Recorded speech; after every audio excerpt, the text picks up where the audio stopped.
Another day, another basketball stories na naman ang pagkukwentuhan natin.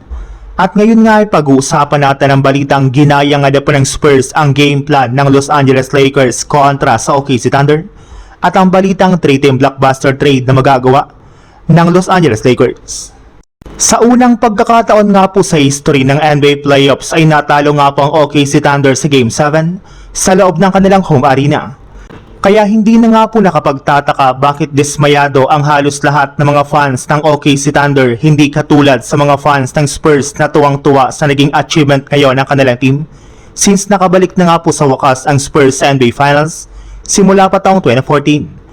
Pero kung ang mga analyst nga na po ang inyong tatanungin, hindi rin naman nga na po matatalo at mai-eliminate ng Spurs ang OKC Thunder kung hindi nga po nila ginaya dito ang game plan ng Lakers.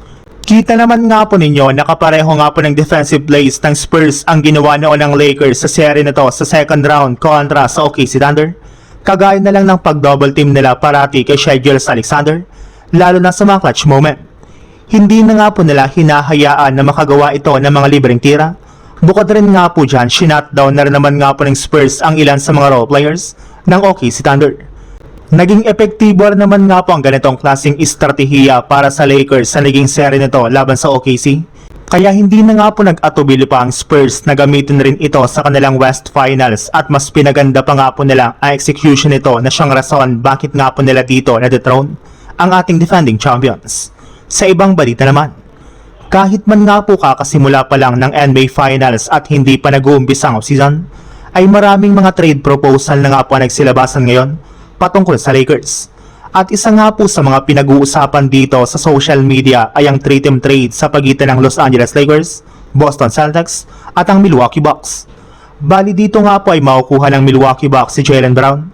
Masusungkit naman nga po dito ng Boston Celtics si Austin Reeves habang makukuha naman nga po ng Lakers ang matagal na nga po nilang target na si Giannis Antetokounmpo. Bali sa parte nga po ng Bucks ay magkakaroon na nga po sila ngayon ng bagong superstar na bubuhat sa team sa mga susunod na taon. Makakakuha naman nga po sila dito ng ilang mga draft pick na magagamit nga po nila sa pagkuha ng mga batang players.